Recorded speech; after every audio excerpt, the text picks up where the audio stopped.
सभी छोटे बड़े श्रोताओं को सुनीता भटनागर का प्यार भरा नमस्कार। ऑडियो स्टोरीज के हमारे चैनल कहानी जगत में आप सभी का स्वागत है। हिंदी कहानियों की श्रृंखला में आइए आज सुनते हैं नंद भारद्वाज जी द्वारा रचित कहानी अपने अपने अरण्य। हरे भरे पेड़ों और झाड़ियों से ढकी पहाड़ियों से घिरे इस विशाल जंगल के एक छोर पर बसी इस छोटी सी बस्ती में जब सवेरे की पहली बस आकर रुकती है तो यहाँ के ठहरे हुए जीवन में जैसे एक हलचल सी आरंभ हो जाती है। बीती रात की अच्छी बारिश के बाद सवेरे तक जारी बूंदाबांदी अब पूरी तरह बंद हो चुकी थी और भूरे मटमैले बादलों की लगातार आवाजाही के बावजूद आसमान मौन था। हल्की सी आवाज के साथ बस के आकर रुकते ही आसपास के ढाबों और थड़ियों से निकलकर लोग बस को घेर कर खड़े हो गए थे। बस्ती के नाम पर यहाँ ज़्यादातर तो नेशनल पार्क के लिए बनाए गए कुछ भवन और मकान हैं। उनके अलावा कृषि, पशुपालन, स्वास्थ्य, बिजली, पानी, डाकतार जैसे महकमों के भी छोटे छोटे भवन और एक दो वन विभाग का गेस्ट हाउस, जिसमें ज़्यादातर तो वन विभाग और सरकारी महकमों के अधिकारी आते हैं। कभी कभार कुछ सैलानी भी आकर ठहर जाते हैं।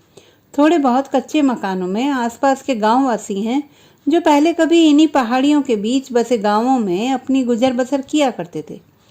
बस्ती में एक प्राथमिक स्कूल है और डाकखाना भी है जो यहाँ के कर्मचारियों और निवासियों की सुविधा के लिए बनाया गया है।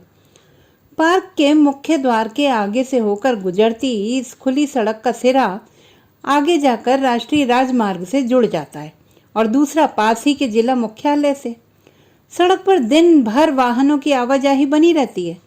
इस रूट पर चलने वाली ज्यादातर बसें और यात्री वाहन पार्क आने वाले सैलानियों से ही भरे होते हैं, जिन्हें इसी मुख्य द्वार पर लाकर उतार दिया जाता है और वह वापस लौटने के लिए भी इसी द्वार के पास बने शेड के नीचे या सड़क के पार बनी चाय की कच्ची थड़ियों और ढाबों के आसपास बैठकर वाहनों का इंतजार करते हैं। रुकी हुई बस के बीच वाले गेट से एक एक कर उतरती सवारियों के बीच अपने ढीले ढाले लिबास को संभाले जब मानसी ने सामने खड़े लोगों की ओर नजर दौड़ाई तो उसे मुस्कुराकर हाथ हिलाते हुए रोहित दिख गए थे। उसने भी अभिवादन में अपना दाहिना हाथ ऊपर उठा दिया था और अगले ही क्षण वह बस से नीचे उतर आई थी। रोहित के साथ खड़े वन कर्मी ने आगे बढ़कर उसका सूटकेस और बैग अपने हाथों में संभाल लिया था और सामान लेकर वह रोहित से कुछ दूरी पर जाकर रुक गया था। बस से उतरकर मानसी सीधे रोहित के सामने आकर खड़ी हो गई थी। उसके मुस्कुराते चेहरे के पार कुछ और भी तलाश करती हुई सी। उसे अपनी ओर इस तरह देखते देख अनायास ही रोहित ने पूछ लिया था, कैसी हो मानसी? जी कैसी हो सकती हूँ आपके बगैर? हल्की सी मुस्कुराहट के साथ यकायक निकल आए सवालिया जवाब में, जैसे उसने बहुत कुछ कह दिया था। सुनकर एक बार अचकचा गया था रोहित। मेरा मतलब है रास्ते में कोई तकलीफ तो नहीं हुई? अपने को संभालते हुए उसने बात आगे बढ़ाई। नहीं, तकलीफ कैसी? ये पूरा रास्ता तो है ही इतना खूबसूरत और फिर सुबह की बारिश ने तो इसे और भी खुशगवार बना दिया। इसीलिए तो सैलानी ऐसे ही मौसम में यहाँ आना पसंद करते हैं। वैसे घर चलना पसंद करोगे या गेस्ट हाउस? उसके स्वर में शरारत थी या कुछ और, वह ठीक से पकड़ नहीं पाई। बस हल्की सी उदासी के साथ इतना ही कह पाई, जैसा आप ठीक समझें। उसे लगा मानसी बुरा मान गई। Okay Baba, I am sorry, सामान घर ले चलो भैया। उसने अपने से थोड़ी दूर पर खड़े वन कर्मी को निर्देश दिया और वह दोनों पैदल ही घर की ओर चल दिए, जो कि ज्यादा दूर नहीं था। रोहित 40 की उम्र पार करता दरमियाना कदकाठी का हंसमुख सा इंसान था, जिसे वन अधिकारी के रूप में इस छोटी सी बस्ती के कर्मचारी और निवासी ही नहीं, जंगल के जानवर भी उतने ही लगाव से जानते थे। रास्ते में जो भी मिलता उससे हंसकर दुआ सलाम जरूर करता। मानसी को यह देखकर अच्छा लगा कि उसका बंगला खूब खुला खुला और साफ सुथरा था। घर के चारों तरफ हरी घास का लॉन और चार दीवारी के पास ऊंचे ऊंचे अशोक और मोरपंखी के पेड़ थे। अंदर के कमरों का एक बार मुआयना कर लेने के बाद वह हाथ मुंह धोने बाथरूम में चली गई थी और रोहित उसका सामान लेकर बेडरूम में। जब वे दोनों वापस बैठक में आए तब तक रोहित का सेवक गोपाल चाय बनाकर ले आया था। हाथ मुंह धो लेने से वह काफी तरोताजा महसूस कर रही थी। अभी कपड़े नहीं बदले थे, अलबत्ता जूड़े में बंधे बालों को उसने अवश्य खोल दिया था। चाय का प्याला उठाकर पहला घूंट लेते हुए उसी ने बात शुरू की थी, और आप कैसे हैं? बस जैसा हूँ तुम्हारे सामने हूँ, खुद ही जान लो। वह नहीं जान पाई कि वह वाकई खुश है या उसी की तरह भीतर से उन्मन। और कौन लोग रहते हैं यहाँ आपके आसपास? बहुत लोग हैं। पार्क का स्टाफ है, गांववासी हैं, गोपाल है और तमाम तरह के जानवरों से भरा हुआ जंगल। रोहित ने इसी तरह हास परिहास के माध्यम से माहौल को जैसे हल्का फुल्का बनाए रखने की कोशिश की, लेकिन मानसी उसका यह उत्तर सुनकर भी जैसे और कुछ जानने की गरज से उसी के चेहरे की ओर देखती रही। बच्चे कैसे हैं? थोड़ा संजीदा होते हुए रोहित ने पूछ लिया था। अच्छे हैं, लेकिन तुम्हें बहुत मिस करते हैं। मैं उन्हें क्या समझाऊं रोहित? अब वह बड़े हो रहे हैं, क्या तुम्हें उनकी याद नहीं आती? यही पूछते हुए मानसी यकायक उदास हो गई थी। आती क्यों नहीं मानसी? इसीलिए तो पूछ रहा हूँ। अपने काम की कुछ मजबूरियां हैं। आए दिन जंगल में जानवरों के मारे जाने की घटनाएं हो रही हैं, जिनकी वजह से यहाँ का काम बढ़ गया है, लेकिन उम्मीद है जल्दी ही सब ठीक हो जाएगा। और कैसी चल रही है उनकी पढ़ाई वगैरह? वैसे तो ठीक ही चल रही है, बस तुम्हारे लिए जब पूछने लगते हैं तो समझाना मुश्किल हो जाता है। फिर कोशिश करती हूँ। बोलते बोलते वह अचानक रुक गई थी। उसे लगा कि वह इस तरह ज़्यादा देर तक सहज रहकर बात नहीं कर पाएगी। खैर, चिंता की कोई बात नहीं, मैं खुद जल्दी ही आऊँगा बच्चों के पास। वह बात को समेटते हुए जैसे उठने की तैयारी में था। तो अभी वापसी में मेरे साथ नहीं चलेंगे? पूछते हुए थोड़ी रुआंसी सी हो आई थी मानसी, लेकिन फिर तुरंत अपने आप को संभाल लिया। देखता हूँ, बात करनी होगी हेड ऑफिस से। इतना कहते हुए रोहित अपनी जगह से उठ गए थे। मानसी रोहित के व्यवहार में आए इस ठंडे बदलाव से थोड़ी और चिंतित हो उठी। उसे लगा कि रोहित के मन में पिछली बातों का तनाव अभी भी बना हुआ है। वह खुद अपनी उलझनों से बहुत संतप्त रहती आई है और वह नहीं चाहती कि उसका कोई अपना उसी की तरह आत्मसंताप से पीड़ित रहे। अनिकेत ठीक ही कहते हैं, कई बार आवेश के क्षणों में हम अपना संतुलन खो बैठते हैं। जीवन के छोटे छोटे संदेह हमारे समूचे जीवन, विवेक और अनुभव पर भारी पड़ जाते हैं, और जब तक हमें इस बात का एहसास हो पाता है, हम अपने समय और संबंधों का पर्याप्त नुकसान कर चुके होते हैं। अपने पत्रों में वह बार बार रोहित को यही समझाने की कोशिश करती रही कि उनके बीच की उलझनों का असर बच्चों पर ना पड़े, लेकिन यह सब अकेले उसके हाथ में तो नहीं। अपने पिछले पत्र में तो जैसे उसने समूचे प्राण ही उंडेल दिए थे। उसके बावजूद जब रोहित घर नहीं लौटा और ना ही उसका कोई जवाब आया, तो उसे लगा कि वह उसे खो देगी। उसे खुद से ज़्यादा अपने बच्चों की फिक्र थी, जो अपने पिता को बेहद प्यार करते थे और जिन्हें उनकी सख्त ज़रूरत भी थी। इस दौरान अनिकेत जब भी मिले उसे यही सलाह देते रहे कि वह फौरन रोहित से खुद जाकर बात करे। पति पत्नी के बीच किसी तीसरे माध्यम के लिए कोई गुंजाइश नहीं होती, चाहे वह कितना ही अजीज और आदरणीय क्यों ना हो। अगर अनिकेत ने इतना आग्रह न किया होता तो शायद आज वह यहाँ ना होती और ना ही रोहित के स्वभाव में आ रहे इस बदलाव को जान पाती। तुम चाहो तो थोड़ी देर आराम कर लो, मैं तब तक ऑफिस का कुछ जरूरी काम निपटा कर आता हूँ। दोपहर का खाना हम साथ खाएंगे, और अगर कुछ नाश्ता करना हो तो गोपाल को बता देना, वह बना देगा। यह कहते हुए रोहित बाहरी दरवाजे की ओर बढ़ गए थे और वह उसी तरह अपनी जगह पर बैठी उसका जाना देखती रही। उसकी चाय कब की खत्म हो गई थी, लेकिन खाली प्याला अब भी उसके हाथों में मौजूद था। वह उसी तरह सोच में डूबी रही। कुछ देर बाद उसे लगा कि कोई उसके पास खड़ा उससे कुछ पूछ रहा है। जब वह अपनी संज्ञा में लौटी तो सामने गोपाल खड़ा था और उससे खाली कप मांगते हुए पूछ रहा था, थोड़ी और चाय बना दूं मैम साहब? नहीं गोपाल, बस रहने दो। जी मैम साहब, छोटा सा उत्तर देकर उसने मानसी के हाथ से खाली प्याला थाम लिया और टेबल पर रखे बाकी बर्तन समेटने लगा। मानसी ने देखा वह एक 20 साल का मासूम सा लड़का था, जवानी की दहलीज पर कदम रखता हुआ सा। यहीं रहते हो साहब के साथ? उसने यूं ही पूछ लिया था। नहीं मैम साहब, पास ही में क्वार्टर है, वहीं माँ के साथ रहता हूँ। और कौन कौन है घर में? बस माँ है और 2 छोटी छोटी बहनें। इतना बताकर वह चुप हो गया था। और पिताजी? वो नहीं हैं, 2 साल पहले इसी जंगल में एक हादसे का शिकार हो गए थे। उनकी खाली जगह पर साहब ने मुझे रख लिया है। यह सब बताते हुए थोड़ा उदास सा हो गया था गोपाल। ओह, आई एम सॉरी गोपाल, उसे सांत्वना देती हुई वह भी जैसे उसी के दुख में डूब गई थी। गोपाल ने सारे बर्तन उठाकर ट्रे में रख लिए थे। अच्छा गोपाल, ये बर्तन रसोई में रखकर तुम अभी घर चले जाओ, मैं थोड़ी देर आराम करूंगी। चाहो तो दोपहर में खाने से पहले लौट आना। जी अच्छा मैम साहब, छोटा सा उत्तर देकर वह रसोई की ओर लौट गया।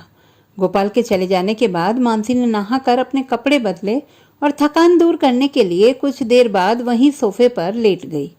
उसे भीतर कहीं लग रहा था कि उसकी यात्रा अभी खत्म नहीं हुई है, उसका गंतव्य अभी और आगे है।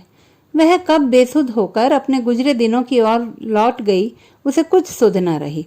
अनिकेत के साथ उसकी अंतरंगता की एक अलग ही पृष्ठभूमि है। उसे मित्रता के सामान्य मापदंडों से समझ पाना आसान नहीं है। खुद अनिकेत को उसके अपने घर परिवार वाले भी कम ही समझ पाते हैं। पत्नी भी कई तरह की आशंकाओं से घिरी रहती है, लेकिन अनिकेत अपने निजी जिंदगी के बारे में कभी कोई चर्चा नहीं करते। मानसी जो भी थोड़ा बहुत उनके बारे में जान पाई है, वह इधर उधर से ही टुकड़ों टुकड़ों में प्राप्त हुई जानकारियां थीं। लेकिन अनिकेत से इस मसले पर बात करने की जब भी कोशिश की, वे टाल जाते थे। बेशक वे भिन्न स्तरों पर एक दूसरे की रुचियों और रचनात्मक उपलब्धियों से प्रभावित होकर ही एक दूसरे के प्रति आकर्षित हुए हों, लेकिन पारिवारिक व्यक्ति के रूप में अनिकेत की अपने घर के प्रति जवाबदेही और साफगोई ने उन तमाम आकर्षणों को वक्त आने पर इस तरह छांट तराश दिया कि खुद मानसी को ही अपने व्यक्तित्व में एक अलग तरह की परिपक्वता और परिवर्तन महसूस होने लगा। अनिकेत का सारा लगाव इस बात पर टिका हुआ था कि मानसी की रचनाशीलता में उसे एक अलग तरह की ही ताजगी और तड़प दिखाई देती थी।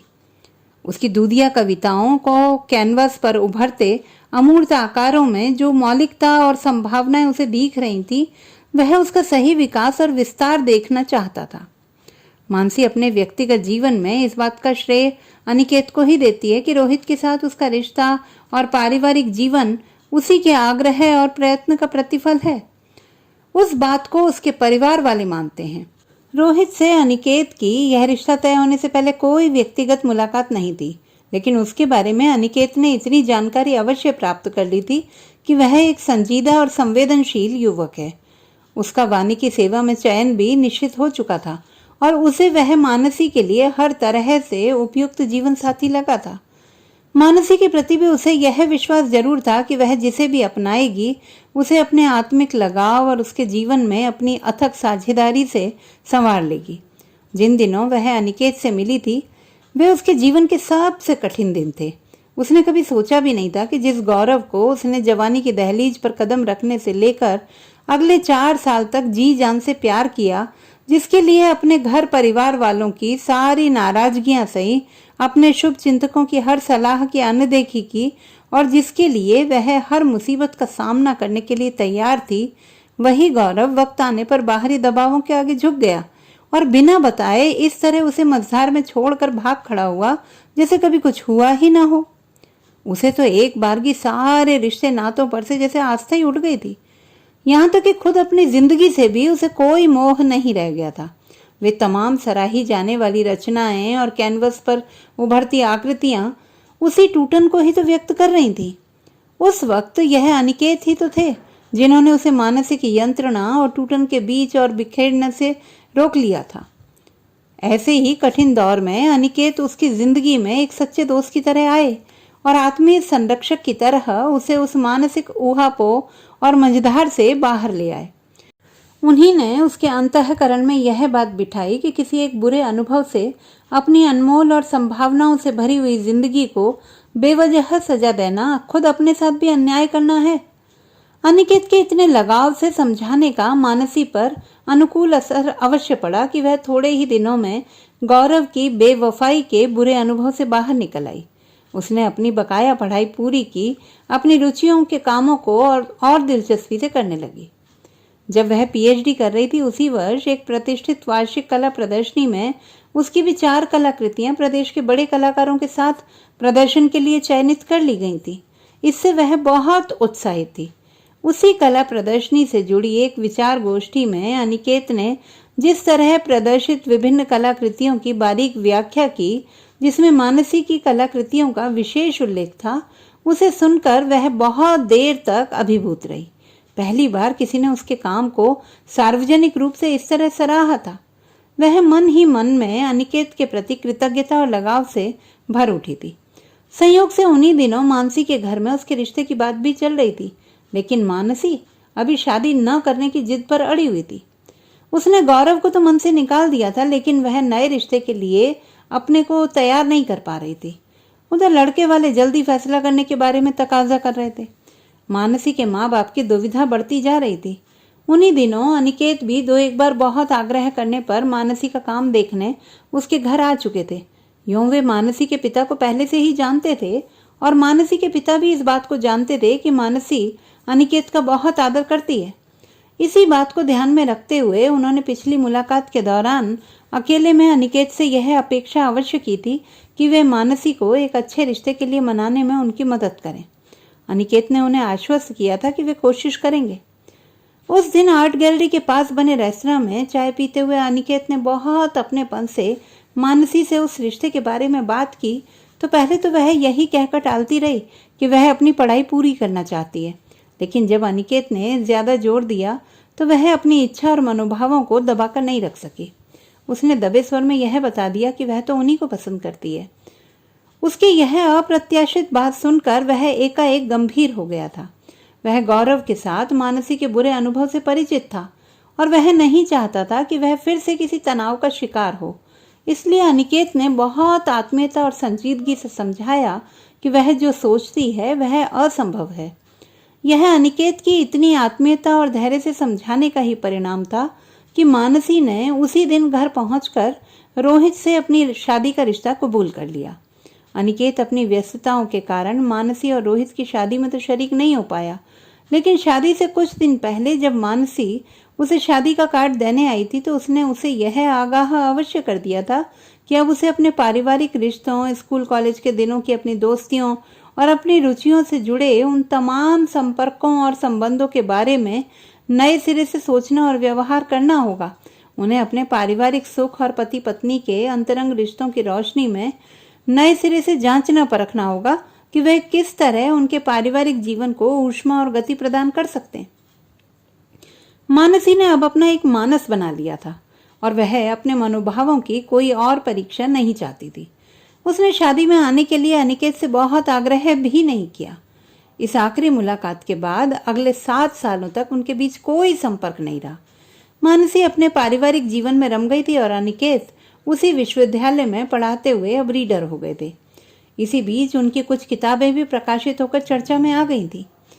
पत्रिकाओं में भी उनकी कहानियां और लेख आदि छपते रहते थे। उन्हीं दिनों एक पत्रिका में छपी कहानी पर उन्हें अपनी डाक में एक छोटे से पत्र के रूप में मानसी की प्रतिक्रिया मिली और उसी से यह जानकारी भी कि वह उन्हीं के पास के एक शहर में रोहित का तबादला होने के कारण आ चुकी है।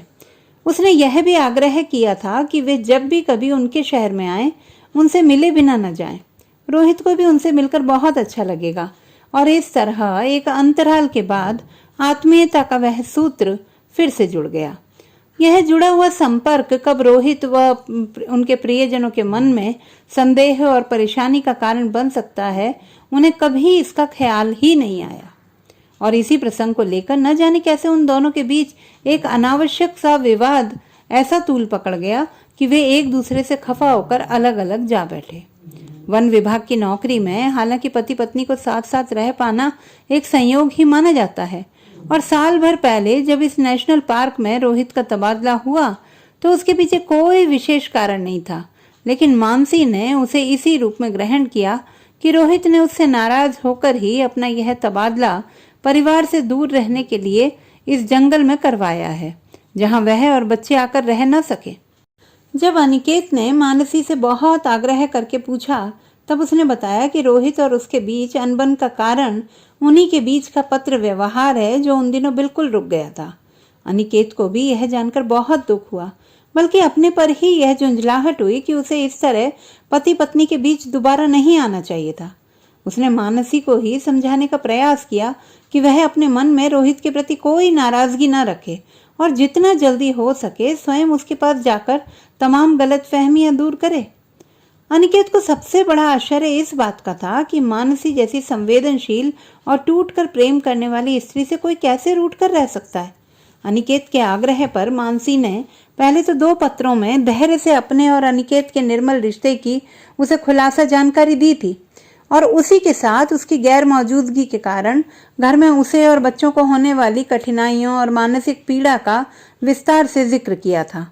उन दोनों पत्रों के बाद भी रोहित का कोई उत्तर नहीं आया तो मानसी चिंतित हो उठी। वह पढ़ी लिखी और समर्थ थी। अपनी और बच्चों की आवश्यकताओं के लिए वह किसी पर निर्भर नहीं थी। आजकल वह खुद एक एडवर्टाइजिंग एजेंसी में आर्ट डायरेक्टर थी। इससे पहले रोहित की नौकरी और बच्चों के कारण ही उसने अब तक किसी शहर में स्थायी रूप से बसने के बारे में सोचा ही नहीं था।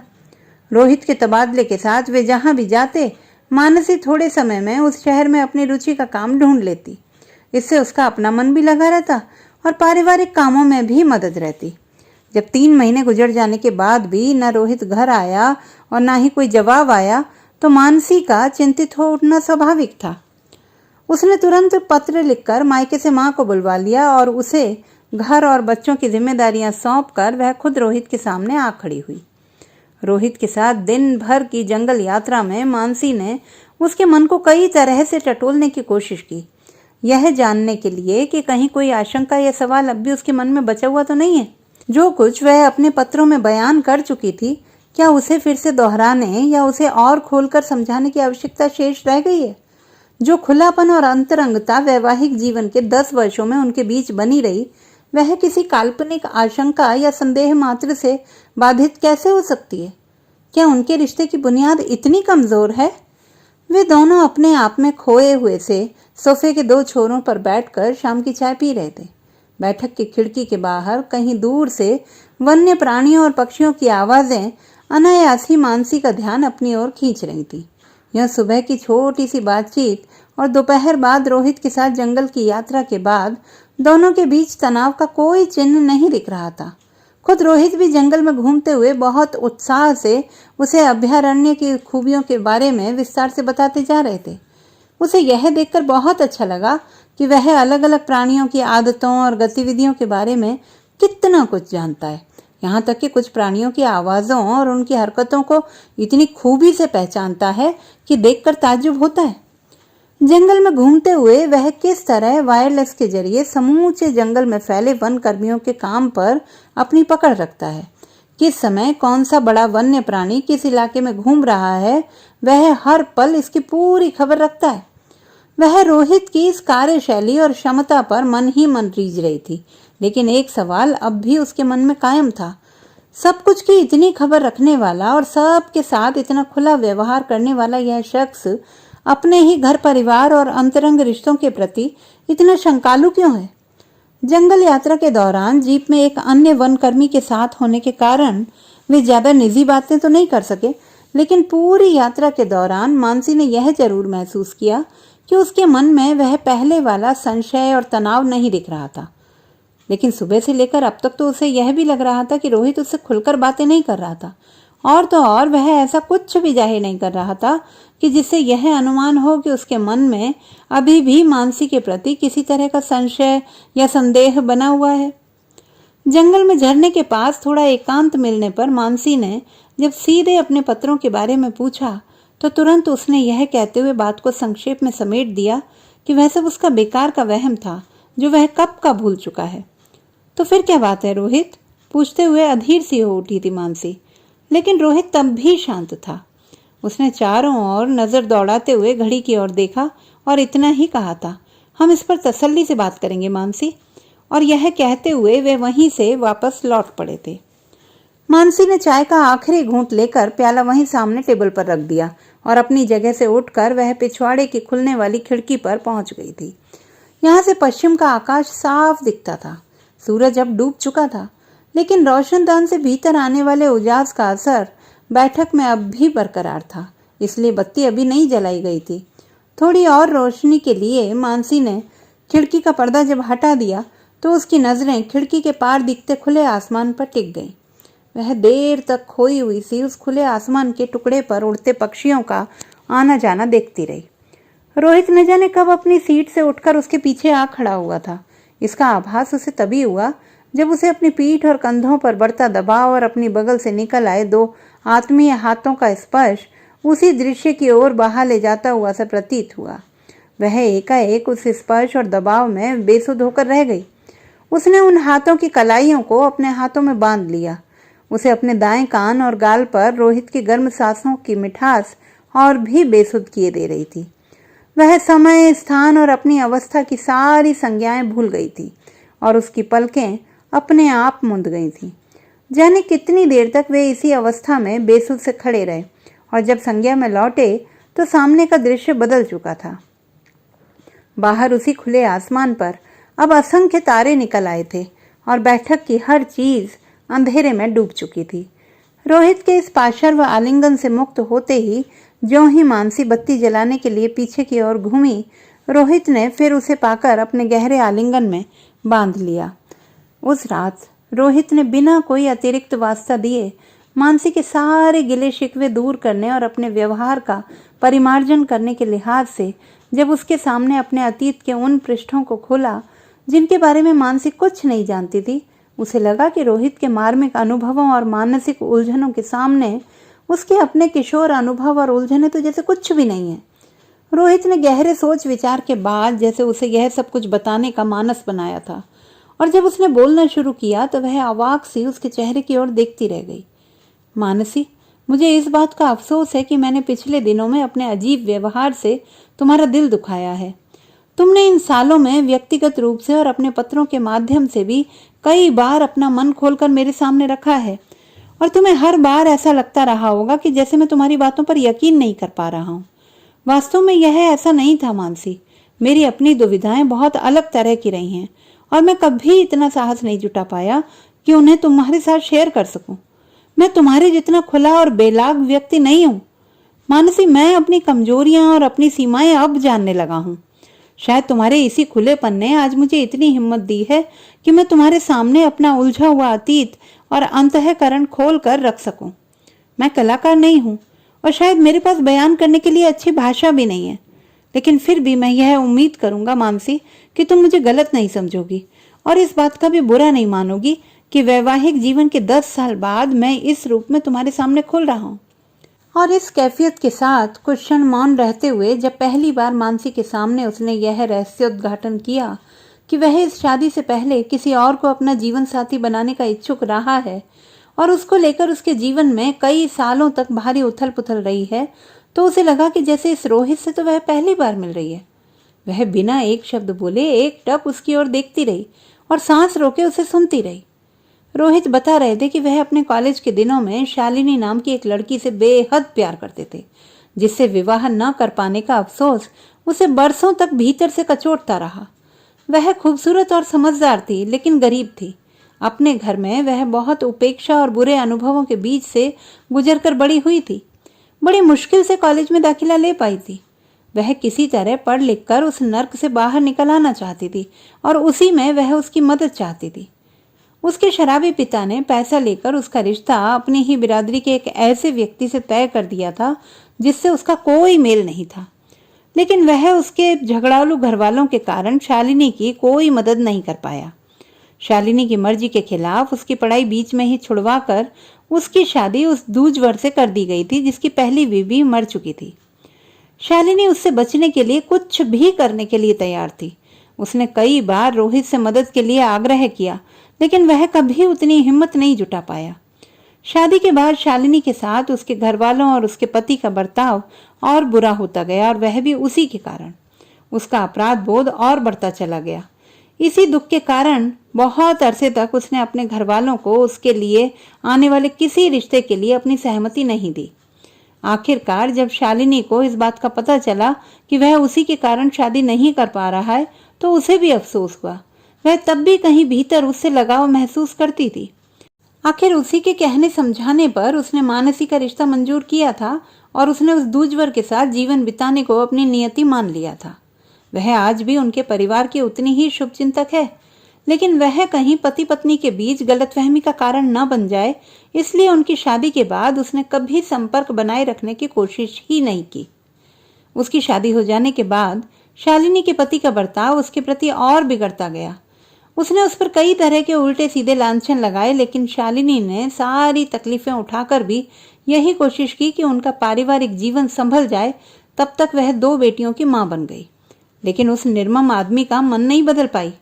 उसका पारिवारिक जीवन पूरी तरह नष्ट हो गया और उसकी इस दशा के लिए वह आज तक अपने आप को माफ नहीं कर पाया है।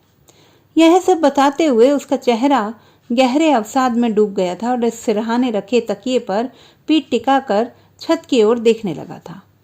मानसी अब भी उसकी ओर मुंह किए सिरहाने के पास ही बैठी थी। उसकी पूरी बात सुनकर कुछ देर बाद उसकी ओर देखते हुए उसने पूछा था, यह वही शालिनी है ना जो आस्था संस्था के साथ काम करती है? हाँ वही। मगर वह कुछ और पूछता, लेकिन उसे अनसुना करते हुए मानसी ने अपनी बात जारी रखी। लेकिन वह तो अपनी दोनों बेटियों के साथ अपने पति और परिवार से अलग रहती है शायद। तुम शालिनी को जानती हो मानसी? रोहित ने आश्चर्य से उसकी ओर देखते हुए पूछा था। बस इतना ही कि वह एक साहसी स्त्री है, अपने पांव पर खड़ी है और स्त्रियों की स्वयं सेवी संस्था आस्था के साथ काम करती है। मैंने पहली बार उसे उसी संस्था के आयोजन में बोलते सुना था। अच्छा बोलती है, वह तो कहीं से भी असहाय या कमजोर नहीं लगती। यही तो उसकी खूबी है मानसी, वह अपने भीतर के दर्द को छिपा कर रखती है। उसने तो मुझसे भी कभी नहीं कहा कि उसने क्या कुछ सहा है। मुझे भी उसके आस पड़ोस और परिचितों से ही उसके बारे में जानकारियां मिलती रही हैं। तो आपकी उससे मुलाकात नहीं होती? पहली बार मानसी ने अविश्वास से उसकी आंखों में देखते हुए पूछा था। बहुत कम, कभी कभार संयोगवश। बस पिछले दिनों यहीं पास के जिला मुख्यालय पर एक आयोजन में उससे मिलना हुआ था। मैं तो उससे सहानुभूति प्रकट करने ही उसके पास गया था। जब थोड़ी देर अकेले में उससे बात हुई तो मुझे यह जानकर तकलीफ हुई कि उसके मन में मेरे प्रति अच्छी राय नहीं है। मेरी सहानुभूति में भी उसकी कोई दिलचस्पी नहीं थी। वह तो उल्टे मुझे ही नसीहत दे रही थी कि मैं अपने घर को ठीक तरह संभालूं।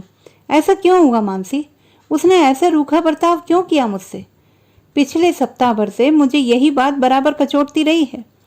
फिर जैसे कुछ और सोचते हुए उसने पूछा, कहीं तुम्हारी ये उस मुलाकात का परिणाम तो नहीं था मानसी? और उसने अपनी आंखें मानसी के चेहरे पर टिका ली थी। इस अंतिम प्रश्न से मानसी एकाएक चौंक गई। फिर भी उसने संयत रहते हुए इतना ही कहा, नहीं, मुझसे तो ऐसी कोई बात नहीं हुई। बल्कि मुझे तो उससे पहली बार मिलने पर यह आश्चर्य हुआ था कि वह हमारे बारे में कितना कुछ जानती है। तुम्हारे बारे में पूछने पर उसने इतना ही बताया था कि तुम दोनों साथ पढ़े हो और इसी नाते वह तुम्हें जानती है। मुझे थोड़ा अजीब लगा था कि उस पहली ही मुलाकात में वह हमारे आपसी रिश्तों को लेकर कितनी दिलचस्पी दिखा रही थी। लेकिन मैंने तो उसे कुछ नहीं बताया। बस आखिर में जाते जाते उसने यह जरूर कहा था कि तुम बहुत अच्छे इंसान हो, मुझे तुम्हें और बेहतर ढंग से समझना चाहिए। उस मुलाकात के बाद एक दिन अचानक अनिकेत से भी यह पता लगा कि वे एक दूसरे को अच्छी तरीके से जानते हैं। उनकी संस्था के काम में अनिकेत से उसका अक्सर मिलना होता है। हो सकता है अनिकेत से ही हमारे पारिवारिक जीवन के बारे में उनके बीच कोई बातचीत हुई हो। लेकिन यह सब बताते हुए मानसी फिर जैसे अपनी ही चिंता में डूब गई थी। वे एक बारगी चुप हो गए थे। रोहित तकिए पर सिर टिकाकर अब पीठ के बल लेट गया था। वह भी कुछ क्षण बाद उसकी बगल में लेट गई थी। फिर मानसी ने करवट बदलकर उसी ओर देखते हुए पूछा था, रोहित, क्या तुम्हें अजीब नहीं लगता कि हमारे रिश्तों के बीच में और लोग आकर हमें समझाने का प्रयास करते हैं? क्या पति पत्नी से अधिक नजदीक कोई और रिश्ता हो सकता है? रोहित ने उसे आलिंगन में लेते हुए बस इतना कहा था, मुझे बहुत अफसोस है मानसी, लेकिन अब ऐसा कभी नहीं होगा, बिलीव मी। तो दोस्तों, ये थी हमारी आज की कहानी। आपको कैसी लगी कमेंट बॉक्स में लिखना ना भूलें। चैनल को सब्सक्राइब करें, लाइक करें और मित्रों के साथ शेयर करें।